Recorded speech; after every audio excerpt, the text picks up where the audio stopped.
আসসালামু আলাইকুম সবাইকে। সো আজকের ভিডিওতে আমরা আলোচনা করব তুমি কিভাবে ইঞ্জিনিয়ারিং প্রিপারেশনের সাথে সাথে ভার্সিটি প্রিপারেশনও নিতে পারো। ঠিক আছে? সো নরমালি আমরা যদি চিন্তা করি যে যারা ইঞ্জিনিয়ারিং প্রিপারেশন নিচ্ছে তাদের অনেকেরই মাথায় থাকে যে ভাই আমি আসলে ইঞ্জিনিয়ারিং প্রিপারেশন তো নিচ্ছি ঠিক আছে। বাট কোনমতে যদি আমি ইঞ্জিনিয়ারিং ভার্সিটিগুলো ক্র্যাক না করতে পারি তাহলে সেক্ষেত্রে ব্যাকআপ হিসেবে আমার কোনটা রাখা উচিত? কিংবা ভার্সিটিরই তো ব্যাকআপ রাখা উচিত। তাহলে আমি ভার্সিটি প্রিপারেশনটা কিভাবে নিব?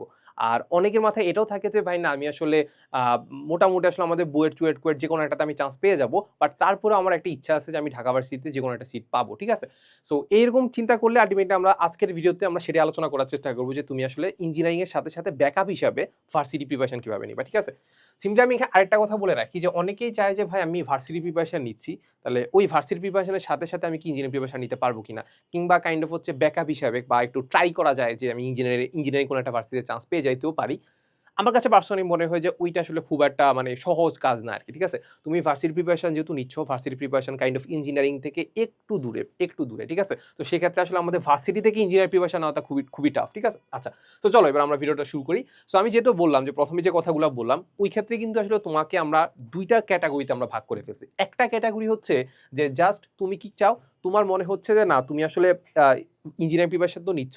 বাট তোমার কাছে মনে হচ্ছে না যে আসলে তুমি যেকোনো একটাতে চান্স পাইতে পারো।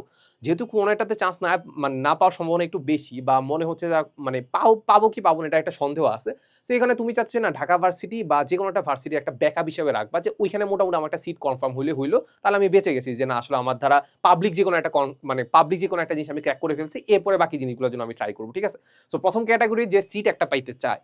আর আরেক ক্যাটেগরি হচ্ছে যে শো অফ করতে চায়। সে জানে সে বুয়েট, চুয়েট, কুয়েট যেকোনো একটাতে চান্স পেয়ে যাবে। বাট তারপরেও কি করতে চায়? শো অফ করতে চায়। ঠিক আছে? আচ্ছা। সো এই ২ ক্যাটেগরি আমরা নিয়ে আলোচনা করব। সো এই ২ ক্যাটেগরির মধ্যে আসলে কখন কিভাবে প্রিপারেশন নিবে সেটা তো আমরা আলোচনা করবই। বাট এর ১ম এ আমরা যেটা আলোচনা করব সেটা হচ্ছে আমাদের ইঞ্জিনিয়ারিং প্রিপারেশন নিচ্ছ, এখন ভার্সিটির জন্য এক্সট্রা করে কি লাগবে? সেটা আমরা একটু বোঝার চেষ্টা করি। ঠিক আছে? তো সবার আগে আমরা যেটা বুঝবো সেটা হচ্ছে আমাদের যে ভার্সিটির যে প্রিপারেশনটা সেখানে আমরা দেখতে পাই যে মেজরিটি জিনিসপাতি এমসিকিউ থাকে কিন্তু। ঠিক আছে? ইভেন রিটেনের কথা যদি চিন্তা করি ঢাকা ভার্সিটির রিটেনের কথা চিন্তা করলে রিটেনও কাইন্ড অফ হচ্ছে এমসিকিউর মতোই মানে অল্প টাইম দেওয়া হয় এন্ড জিনিসপাতি খুবই সহজ থাকে। ঠিক আছে? আর অন্যান্য ভার্সিটির কথা চিন্তা করলে বেশিরভাগ সব জায়গায় আসলে আমাদের কি এমসিকিউই আছে। সো যেটা হচ্ছে আমাদের বুয়েটের যারা প্রিপারেশন নিচ্ছে বা সিকে রুয়েটের কথাও যারা প্রিপারেশন নিচ্ছে বা মেইনলি ইঞ্জিনিয়ারিং যারা প্রিপারেশন নিচ্ছে তাদের প্রিপারেশনটা কাইন্ড অফ হয় যে এমসিকিউ বেসড হয় না। তারা প্রিপারেশন মেইনলি নেয় হচ্ছে রিটেন বেসড। এখন তুমি বলতে পারো যে ভাই সিকে রুয়েট বা চুয়েট কুয়েট রুয়েটে কোথাও তো আমরা দেখতে পাই যে আসলে এমসিকিউ আসে। ইভেন আমরা বুয়েট প্রিলিতেও এমসিকিউ আসে দেখতে পাই। ঠিক আছে? বাট সিকে রুয়েট বা চুয়েট কুয়েট রুয়েটের যে এমসিকিউ গুলো আছে ওগুলা দেখবা ওইগুলাতে একেকটা মার্কসই অনেক বেশি থাকে। একটা মার্কস অনেক বেশি থাকে। দেখবা যে এটার মধ্যে ক্যালকুলেশন অনেক বেশি থাকে। সো ওইগুলাকে আমরা আসলে এমসিকিউর মতো চিন্তা করব না।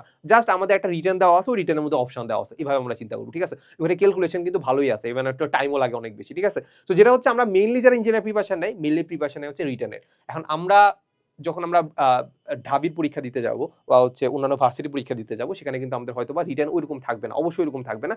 আমাদের রিটেন থাকবে কাইন্ড অফ হচ্ছে MCQ based. MCQ based written কেমন? কাইন্ড অফ হচ্ছে তোমাকে এইচএসসির যে কনসেপ্ট আছে ওই কনসেপ্টটাই তোমাকে দিবে।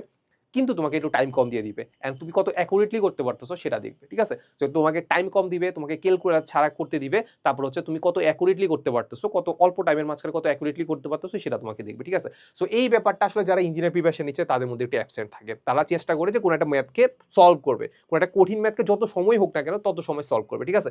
সো এই ব্যাপারটা যদি আল্টিমেটলি আমরা প্র্যাকটিস করতে পারি যে আমরা যে আ ঢাবির বা হচ্ছে অন্যান্য ভার্সিটির যে কোয়েশ্চেন গুলো আছে ওগুলো যদি আমরা একটু নিজেরা একটু প্র্যাকটিস করি বা একটু হয়তোবা একটা উইকলি পরীক্ষা দিলাম কিংবা নিজে বাসায় বসে পরীক্ষা দিলাম তাহলে এই ব্যাপারটা আমাদের খুব একটা কষ্ট হওয়ার কথা না সলভ করতে। ঠিক আছে? এরপরে আমরা যদি দেখি আমাদেরকে এক্সট্রা করে লাগতেছে হচ্ছে হ্যান্ড ক্যালকুলেশন। বেশিরভাগ ভার্সিটিতেই আল্টিমেটলি আমাদের কি হয় ক্যালকুলেটর ইউজ করতে দেয় না। সো আর আমরা যারা ইঞ্জিনিয়ারিং প্রিপারেশন নেই তাদের কাছে ক্যালকুলেটর কাইন্ড হচ্ছে প্রধান হাতিয়ার, তাই তো? মানে ওইটা যদি না থাকে তাহলে কেমন যেন আমাদের দম বন্ধ হয়ে যায়। আমার নিজের কাছে এখনো দম বন্ধ হওয়ার মতো অবস্থা হয়ে যায়। ঠিক আছে? সো ওই ক্যালকুলেটর ছাড়া যে হ্যান্ড ক্যালকুলেশনটা তারপর হচ্ছে বিভিন্ন ধরনের ট্রিক্স লাগে বা বিভিন্ন ধরনের শর্টকাটস লাগে। সো ওই শর্টকাটস বা বিভিন্ন ধরনের ট্রিক্স আমাদেরকে কি করতে হয় একটু আয়ত্ত করতে হবে। এখন ওই ট্রিক্স বা ওই টিপস এন্ড ট্রিক্স হ্যান্ড ক্যালকুলেশনের ব্যাপারটা কি অনেক বেশি মানে অনেক বেশি কঠিন কিনা কিংবা আসলে আমাদের অনেক বেশি টাইম লাগবে কিনা? সত্য কথা অনেক বেশি টাইম লাগবে না। এটার জন্য আমি বলি তোমার কাছে বেস্ট রিসোর্স কোনটা জানো? রিসোর্স হচ্ছে YouTube। YouTube এ তুমি খুললেই অনেক ধরনের প্লেলিস্ট পেয়ে যাবা। তুমি একটা প্লেলিস্ট দেখো, একটা প্লেলিস্টের মধ্যে ১০-২০ টা হয়তোবা হাইয়েস্ট গেলে ১৫ টা আসলে আ ভিডিও থাকতে পারে। ১৫ টা ভিডিও যদি লেন্থ চিন্তা করো তুমি আসলে কাইন্ড অফ হচ্ছে ১ সপ্তাহের মধ্যেই তুমি ভিডিওগুলো শেষ করে ফেলতে পারবা। ঠিক আছে? সো ১ সপ্তাহের মধ্যে যে ভিডিওগুলো তুমি শেষ করতে ফেলতে পারবা তাহলে ওগুলোর জন্য আসলে আমাদের খুব বেশি একটা এফোর্ট দেওয়ার দরকার নাই। ঠিক আছে? বাট এখানে সবচেয়ে বেশি ইম্পোর্টেন্ট হচ্ছে তোমার প্র্যাকটিসটা। তুমি যত বেশি প্র্যাকটিস করবে ব্যাপারগুলা অত বেশি আসলে জিনিসগুলোকে তুমি অ্যাপ্লাই করতে পারবা। যদি তুমি এগুলো করে গেছো কিন্তু প্র্যাকটিস অ্যাপ্লাই করলা না তো অ্যাপ্লাই করতে পারতেছো না, যে কোনো দেখা যাচ্ছে আলটিমেটলি কোনো ধরনের লাভ নাই। সো এই জিনিসটা আমাদের কি করতে হবে, একটু আয়ত্ত করতে হবে, ঠিক আছে। এরপরে আরেকটা জিনিস লাগে, সেটা হচ্ছে আমাদের বায়োলজি। এখন তুমি বলতে পারো যে না ভাই আমি তো আসলে এই যে বাংলা ইংলিশও দাগাইতে পারি, বাট ব্যাপারটা হচ্ছে ঢাকা ভার্সিটির ক্ষেত্রে যদি দেখো তাহলে ঢাকা ভার্সিটির কিছু অনুষদ আছে বা ডিপার্টমেন্ট আছে, যেমন চিন্তা করতে পারি জেনেটিক ইঞ্জিনিয়ারিং, চিন্তা করতে পারি বোটানি, জুওলজি, এগুলো চিন্তা করতে পারি। ওইগুলোতে তোমার কিন্তু বায়োলজি দাগানো কিন্তু কম্পালসারি। যদি বায়োলজি না দাগাও তাহলে দেখা যাচ্ছে যে ওই ডিপার্টমেন্টে তুমি চান্স পাবা না। ওই ডিপার্টমেন্টে যদি চান্স না পাও তাহলে দেখা যাচ্ছে যে ঢাকা ভার্সিটিতে আসলে চান্স পাওয়া, সিট পাওয়ার যে প্রবাবিলিটিটা সেটা তোমার কমে যাচ্ছে, ঠিক আছে। সো নর্মালি অনেকের আবার ইচ্ছেও থাকে যে ভাই আমি জেনেটিক ইঞ্জিনিয়ারিং এ পড়বো, ঠিক আছে, মানে এই বায়োলজি রিলেটেড জিনিসপাতি নিয়ে পড়বো, ঠিক আছে। সো তখন দেখা যাচ্ছে তার বায়োলজি অবশ্যই দাগাইতে হবে। বাট বায়োলজি দাগানোর ক্ষেত্রে আমি যেটা সাজেশন দিব যে তুমি যেহেতু ইঞ্জিনিয়ার প্রিপারেশন নিচ্ছ, বায়োলজির প্রতি একটা বিতৃষ্ণা থাকবেই। বাট তুমি যদি এইচএসসি তে মোটামুটি হইলেও বায়োলজি পড়ে আসছো বা এইচএসসি তে বায়োলজিতে A+ আসছে, তাহলে বলা যায় যে না তুমি বায়োলজি দাগাইতে পারো। বাট তুমি বায়োলজি এমনিই পারো না, তুমি আসলে লাস্ট টাইমে এসে একটা সিটের জন্য বা সিট বেশি পাওয়ার জন্য বা সিটের প্রবাবিলিটি বাড়ানোর জন্য তুমি বায়োলজি দাগাবা, যেখানে তুমি খুব একটা পারো না। আমার কাছে মনে হয় সেটা একটা ওয়াইজ ডিসিশন হবে না। সো বায়োলজি তখনই দাগাবা বা বায়োলজি তখনই প্রিপারেশন নিবা যখন তোমার এইচএসসির মোটামুটি হলেও 70 থেকে 80% কাভার আছে। 70 থেকে 80% কি সিলেবাস কাভার আছে, ঠিক আছে। আমার যেমন চিন্তা করলে আমার আসলে 70-র মতোই ছিল। আমার আসলে 3টা 4টা 5টার মতো 5 চ্যাপ্টার বাকি ছিল। বাট আমি জানতাম যে ওই 5টা চ্যাপ্টারের মধ্যে কোন 2টা বেশি ইম্পর্টেন্ট আর বাকি 3টা বেশি একটা ইম্পর্টেন্ট না। যেমন হচ্ছে ওই যে রিপ্রোডাকশন একটা চ্যাপ্টার ছিল না, ওইটা আমি খুব একটা ভালো করে পড়ি নাই। ওইখান থেকে আমি দেখছি যে খুব একটা কোশ্চেন আসেও না। তো একটু অ্যানালাইসিস করলে বুঝতে পারবা যে ওইখান থেকে আসলে কেমন কোশ্চেন আসে আর কি, ঠিক আছে। তো সিম্পলি আমরা বলবো যে তুমি বায়োলজি দাগাইতে পারো, বাট যখন তুমি এইচএসসি মোটামুটি আসলে 70 থেকে 80% কাভার আছে। এর বেশি যদি মানে গ্যাপ থাকে তাহলে আলটিমেটলি আমরা বলবো যে বায়োলজি না দাগাই তুমি আসলে, বাংলা তো আমরা খুব একটা দাগাই না, বাংলা আসলে আমরা জানি যে খুব একটা পড়ি না।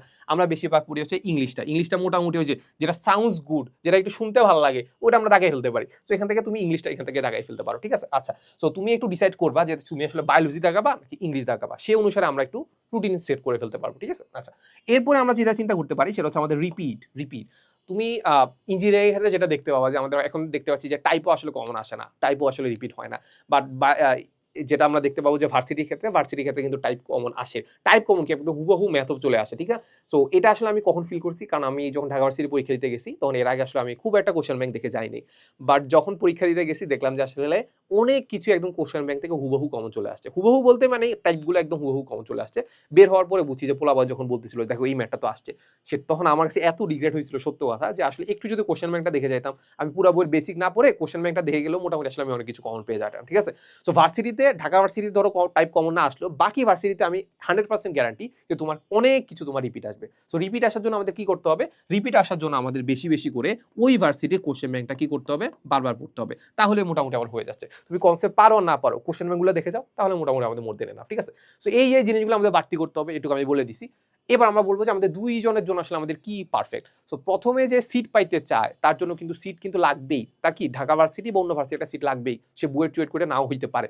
তো সেক্ষেত্রে আমি যেটা বলবো তুমি আসলে প্রত্যেকটা উইকে একটা রুটিন করো, যে একটা উইকের মাঝখানে তুমি প্রত্যেক উইকে পার উইকে একদিন, ধরো সাপোজ আমি চিন্তা করলাম যে ডে টুতে সাপোজ তুমি হচ্ছে 1 থেকে 2 ঘন্টা রাখলা, 1 থেকে 2 আওয়ার রাখলা, কিসের জন্য, তুমি এখান থেকে হয়তো বা বায়োলজি দাগাইতে চাচ্ছ বা ইংলিশ দাগাইতে চাচ্ছ, ঠিক আছে। জাস্ট ওই দিন রাখবা জাস্ট ইংলিশ বা কিসের জন্য, ইংলিশ বা কি বায়োলজি, ঠিক আছে। এরপরে হয়তো বা একটু গ্যাপ দিয়ে হয়তো বা ডে 4 যেটা আছে, ডে 4-এ কিসে রাখবা জানো, ডে 4-এ রাখবা যে হ্যান্ড ক্যালকুলেটর যে ক্যালকুলেটর তো আমরা ইউজ করতে পারি না, আমরা হ্যান্ড ক্যালকুলেশন বিভিন্ন ধরনের শর্ট ট্রিক্স যেগুলো আছে ওইটার জন্য রেখে দিলা। তাহলে এখানে রেখে দিলা হচ্ছে কি শর্ট ট্রিক্স। এখন তুমি বলতে পারো যে ভাই এত কিছু কি সম্ভব, তুমি চিন্তা করো এখানে খুব একটা বেশি টাইম লাগবে না, কিন্তু এখানে 1 ঘন্টা বা এখানে 1 ঘন্টা 2 ঘন্টা এরকমই লাগবে। আর এগুলো তো ভিডিও দেখতে পারবা, ভিডিও দেখলে আসলে খুব একটা কষ্ট হওয়ার কথা না। তারপরে যে ইংলিশ বা বায়োলজি এগুলো পড়তে আসলে খুব একটা কষ্ট হওয়ার কথা না, জাস্ট দেখে দেখে যাওয়া, তোমার তো এখানে খুব একটা প্রেশার নাই যে আমরা পারতেই হবে। ইংলিশ খুব একটা প্রেশার লাগবে না, জাস্ট একদিনে তোরা অ্যাপেক্স নিলা, অ্যাপেক্সের ধরে একটা রুলস পড়লা, তোরা রাইট ফর্ম ভার্বসের একটা রুলস পড়লা, একটা রুলস যখন পড়তেছো একটা প্র্যাকটিস করতে যাবা, প্রথমটা পারবা, পরের বাকিগুলো দেখবা সেম জিনিস। এই জন্য আমার অ্যাপেক্সটা খুব ভালো লাগে, যে প্রথমটা যখন পড়ছো প্রথমটা রুলস দেখে যখন সলভ করলা, বাকি জিনিসগুলো দেখবা সেম জিনিস, তাহলে সেম জিনিসগুলো কিন্তু সলভ করতে খুবই ভালো লাগে, যে আমি এই জিনিসগুলো পারি, ঠিক আছে। তোরা আই ইট রাইসের পরে চলে আসলো যে আই প্লে ফুটবল। সো এই জিনিসগুলো দেখবা যে একদম সিরিয়ালে হুবহু সেম জিনিসপাতি। সো যখন এই জিনিসগুলো পড়বে তাহলে ভালো লাগবে। বাট আমি একটা প্র্যাকটিস করি, নর্মালি আমি যেভাবে প্র্যাকটিস করতাম, যে আমি ধরো আসলে ইংলিশের ক্ষেত্রে আমি যেটা করতাম, ইংলিশের ক্ষেত্রে আমি পার্সোনালি যেটা ফিল করি যে ভোকাবুলারি খুব বেশি ইম্পর্টেন্ট। মানে তুমি ধরো আমরা যেটা দেখি যে আমরা প্রিপোজিশন দেখি, রাইট ফর্ম অফ ভার্বস দেখি, আর্টিকেলস দেখি। এইগুলা তো লাগেই, অবশ্যই এগুলা রুলসগুলা লাগে। বাট ব্যাপারটা হচ্ছে যখন আমি কোয়েশ্চেনটাই না বুঝবো, কোয়েশ্চেনের ওয়ার্ডটাই না বুঝবো, তাহলে আল্টিমেটলি আমাদের এসব জিনিস আসলে মানে বুঝা যায় না। মানে লাভ তো নাই, লাভ তো নাই। মানে মুখস্থ করে তো লাভ নাই। সো আমি পার্সোনালি যেটা ফিল করতাম যে আমি আসলে ওয়ার্ডটা মুখস্থ করবো বা ভোকাবুলারিতে ফোকাস করবো। ভোকাবুলারি যদি আমি বুঝে ফেলি, আমি যদি যত ধরনের রুলস নাই যাই না কেন, তারপরে আমি ট্রাই করতে পারি যে এটা কি হইতে পারে। সো আমি যেটা করতাম যে আমি একটা খাতা রাখতাম, যেমন আমি মেডিকেল ভর্তি পরীক্ষার আগে ১ থেকে ১.৫ মাস আগে আমি কি করছি, একটা খাতায় তৈরি করে ফেলছি। যেখানে আমি কি করতাম, আমি মেডিকেলের কোয়েশ্চেনগুলো সলভ করতাম। তারপর হচ্ছে বিভিন্ন ধরনের এই যে অ্যাপেক্স থেকে আরকি মেডিকেলের কোয়েশ্চেন, তারপর ডেন্টালের কোয়েশ্চেন, তারপর হচ্ছে বিভিন্ন ধরনের ভার্সিটি কোয়েশ্চেনগুলো নিতাম। তারপর ওগুলো নিয়ে কি করতাম, এটা সলভ করতাম। অবশ্যই সলভ করতাম। সলভ করার ক্ষেত্রে আমি দেখতাম যে এই যে একটা সেন্টেন্স আছে, যেমন আই ইট রাইস, ওই ইট রাইসের মাঝখানে যে একটা ওয়ার্ড আছে ইট, এটার আমি অর্থ জানি না। আই ইট রাইসের মধ্যে একটা ওয়ার্ড আছে ধরো সাপোজ ইট, আমি কিন্তু জানি কিন্তু, ঠিক আছে? যে এই ইটের অর্থ আমি জানি না। আমি কি করছি জানো? ওই খাতায় আমি লিখে রাখছি। এখন ওই যে খাতায় লিখে রাখার রিজনটা কি? কারণ আই ইট রাইস এই ব্যাপারটা স্যাররাও জানে। স্যারদের কাছে একটু পছন্দ। মানে পছন্দ কারণ কি? নাহলে তো এই ওয়ার্ডটা দিত না। এই ওয়ার্ডটা যেহেতু স্যারদের কাছে পছন্দ, স্যাররাও যে বিভিন্ন পরীক্ষা যেহেতু দিছে, তাহলে এই ওয়ার্ডটা আমাদের অন্য জায়গায়ও আরো ইউজ করতে পারে বা আমাদের নিজেদের পরীক্ষাও আসতে পারে, ঠিক আছে? সো আমি কি করতাম? ইট লিখতাম। এরপরে কি করতাম? এরপর হচ্ছে এর বাংলা অর্থ লিখলাম। কি লিখলাম? বাংলা অর্থ। বাংলা অর্থ লিখার পরে এটা একটা সিনোনিমস লিখতাম। তারপর একটা অ্যান্টোনিমস লিখতাম। এরপর একটা সেন্টেন্স লিখতাম। এটা কি লিখতাম? সেন্টেন্স লিখতাম। তো প্রতিদিন এরকম ১টা পেজ, ২টা পেজ, ৩টা পেজ, এরকম ৪-৫টা পেজ করে যদি আমি পড়তে পারি প্রতিদিন ৪ পেজ পড়তে কিন্তু খুব একটা সমস্যার কথা না, বা ২ পেজই পড়ো না কেন। ২ পেজ পড়লাম। পরের দিন কি করবা জানো? পরের দিন আবার প্রথমের পেজগুলো আবার পড়ছো। প্রথমের পেজগুলো পড়তে হয়তো বা কয় মিনিট লাগছে? হয়তো বা আধা ঘন্টায় লাগছে। পরের বারে পড়তে কিন্তু আধা ঘন্টা লাগবে না, ১৫ মিনিট লাগবে। তো পরে প্রথমেরগুলো আমি পড়ে ফেলছি। সেকেন্ড দিন কি করছে? আরো এক্সট্রা করে ২-৩ পেজ পড়ছি। থার্ড দিন কি করব? আবার আগে সবগুলো রিভিশন দিয়ে এরকম করতে যাবো, ঠিক আছে? সো এরকম করতে গেলে আমার কাছে মনে হয় যে আগের জিনিসগুলো যে ভুলে যাওয়ার ব্যাপারটা ওইটা আর আসে না, ঠিক আছে? সো এই জিনিসটা আমরা করতে পারি। আমরা কি করতে পারি?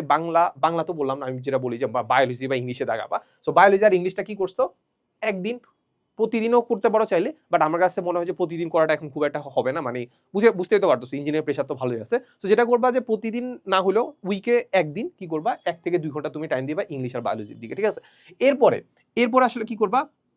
আমাদের যে শর্ট ট্রিক্স গুলো আছে, ওই শর্ট ট্রিক্স এর জন্য তুমি কি করতে পারো? দিনে যেকোনো একটা দিন, ধরো হচ্ছে ডে 4 যেটা চিন্তা করতে পারি উইকের। সো ডে 4 এ তুমি ১ থেকে ২ ঘন্টা রাখতে পারো কিসের জন্য? শর্ট ট্রিক্স এর জন্য, ঠিক আছে? আর কি লাগতে বলে? এই রিপিটেশন বা কোশ্চেন দিয়ে সলভ করার ব্যাপারটা, এটার জন্য তুমি যেটা করতে পারো, এটার জন্য কি করতে পারো বলো তো? এটার জন্য সিম্পলি তুমি যেটা করতে পারো, যখন কোনো একটা ইঞ্জিনিয়ারিং যে কোনো একটা চ্যাপ্টার পড়তেছো, সাপোজ তুমি ফিজিক্সের ধরো হচ্ছে নিউটনের মেকানিক্স পড়ছো, ঠিক আছে? সো নিউটনের মেকানিক্স পড়ার পরে তুমি কি করবা? চলে যাবা হচ্ছে মোটামুটি আসলে কোশ্চেন ব্যাংকটা সলভ করে ফেলছো, ঠিক আছে? কোশ্চেন ব্যাংকটা সলভ করার পরে তুমি চলে যাবা ঢাকা ভার্সিটির কোশ্চেন ব্যাংকে। ঢাকা ভার্সিটি বা হচ্ছে যেকোনো হচ্ছে ভার্সিটির যে কোশ্চেন ব্যাংকটা, দেখলেই বুঝতে পারবা যে আসলে এটার মধ্যে এক্সট্রা কিছু নাই, এক্সট্রা তেমন কিছু নাই, সত্য কথা। তুমি দেখে যাওয়া যে আসলে দেখে যাবা, এরকম দেখে যাবা এগুলো পারি, দরকার হলে সলিউশনটা দেখে যাও না কেন, এগুলো পারি। এরপরে দেখবা যে কোনো একটা কোশ্চেন দেখতে পাবে না একটু কঠিন আছে বা একটু ঘুরে আসছে, এটা আমি আসলে হাত দিয়ে কেমনে ক্যালকুলেশন করবো আমি বুঝতে পারতেছি না। ওইটা একটু কি করবা? একটা হাইলাইটার দিয়ে দাগায় ফেলবা। কি করবা?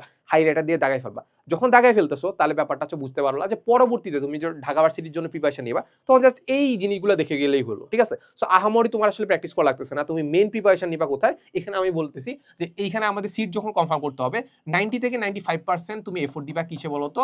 অবশ্যই ইঞ্জিনিয়ারিং এ। বাকি 5% বা 10% তুমি ভার্সিটির জন্য প্রিপারেশন নিতে পারো, ঠিক আছে? এই তো। সো এই হচ্ছে কথা, মোটামুটি আসলে আমাদের এই জিনিসগুলো কনফার্ম করলে হইলো। আর বাকি উইকে একদিন তুমি যেটা করতে পারো, একদিন হচ্ছে কি করতে পারো? একদিন এই যে যাবতীয় যা কিছু পড়ছো না, এক্সট্রা জিনিস এর জন্য একটু এক্সাম দিতে পারো। আর এই এক্সাম দেওয়ার মাধ্যমে আমাদের এমসিকিউ যে ব্যাপারটা সেটা আমাদের ক্লিয়ার হয়ে যাবে, ঠিক আছে? আর এইটার মাধ্যমে আমাদের বুয়েট প্রিলিরও কিন্তু প্রিপারেশন হয়ে যাচ্ছে। সেখানে আমাদের খুব একটা ক্ষতি নাই। এই একটা জিনিস করছো। এই একটা জিনিস করার পরে আমরা একটা উইকলি এক্সাম দেবো। উইকলি এক্সাম আমরা নরমালি ইঞ্জিনিয়ারিং প্রিপারেশনের জন্য দেই, বা তুমি যদি অনলাইন অফলাইন যেখানে ভর্তি হও না কেন, উইকলি আমাদের ইঞ্জিনিয়ারিং এর হয়। আর তুমি একটা চাইলে করতে পারো কি, ভার্সিটির যে কোনো একটা এক্সাম ব্যাচে ভর্তি হয়ে যেতে পারো, ঠিক আছে? আর আমাদের যে হালকুর ইঞ্জিনিয়ারিং অ্যাডমিশন ব্যাচ আছে, সেখানে কিন্তু আলটিমেটলি আমরা ভার্সিটির যে বায়োলজি ক্লাসগুলো আছে, ভার্সিটির স্ট্যান্ডার্ড যে বায়োলজি ক্লাস, ওগুলো কিন্তু তোমাকে আমরা অফার করতেছি বা দিয়ে দিচ্ছি। সেই কারণে দেখা যাচ্ছে তুমি ইঞ্জিনিয়ারিং প্রিপারেশনের সাথে ভার্সিটির বায়োলজি যে ইয়াটা, সেটাও তুমি নিতে পারবা। তারপর হচ্ছে ভার্সিটির যে বায়োলজির যে এক্সামগুলো আছে, তুমি এক্সামগুলো দিতে পারবা। সো এক্ষেত্রে বলা যায় যে তুমি চাইলে কমেন্টে বা ডিসক্রিপশনে যে লিঙ্ক দেওয়া আছে সেখান থেকে তুমি আমাদের কোর্সে যাইতে পারো, কোর্সে যাই তুমি ডেমো ক্লাসগুলো দেখতে পারো, তোমার যদি পছন্দ হয় তুমি এনরোল করতে পারবা, ঠিক আছে? তাহলে ওইখান থেকে আমাদের মনে হয় না যে এবার আসলে আমাদের কাইন্ড অফ হচ্ছে ব্যাকআপ হিসেবে আমাদের ভার্সিটি রাখলে খুব একটা সমস্যা হবে আর কি, ঠিক আছে? এই হচ্ছে কথা। আর আরেকটা জিনিস হচ্ছে আমাদের যেটা বললাম যে এবার আমরা উইকের একদিন আমরা একটা এক্সাম ব্যাচে ভর্তি হই বা নিজে নিজে পরীক্ষা দিই। আমরা কি করবো, এমসিকিউ প্র্যাকটিস করবো ভার্সিটি বায়োলজির জন্য বা ইংলিশের জন্য কিংবা ভার্সিটি পুরাটার জন্য, ঠিক আছে? আচ্ছা, এই তো তাহলে এই হচ্ছে আমাদের কাইন্ড অফ একটা উইকলি আসলে একটা প্ল্যান। প্রতিদিন আমরা প্রতি উইকে যদি এরকম প্র্যাকটিস করতে থাকি তাহলে আমাদের মোটামুটি হয়ে যাচ্ছে। বাট এই প্র্যাকটিসটা কাইন্ড অফ তুমি সবসময় কন্টিনিউ করতে পারবা না। হয়তোবা তুমি আসলে 1-2 মাস কন্টিনিউ করতে পারবা, বাট পরবর্তীতে যখন আমাদের ইঞ্জিনিয়ারিং পেশা চলে আসবে তখন আসলে এটা কন্টিনিউ করা সম্ভব হবে না, ঠিক আছে? তো যেটা করতে পারো যে আমরা মোটামুটি যতদিন সম্ভব অতদিন কন্টিনিউ করবো। এরপরে লাস্টের দিকে যখন একদম ঢাকা ভার্সিটির একদম পরীক্ষা যখন কাছাকাছি চলে আসবে বা অন্য ভার্সিটি যখন প্রিপারেশন কাছাকাছি চলে আসবে, তখন তুমি কি করতে পারো যে এই জিনিসগুলো যে পড়ছো না এগুলো মোটামুটি মাথায় তো আছে, তারপর যা একটু গোছায় একটু পড়াশোনা শুরু করে দিবা, ঠিক আছে? এতটুকুই।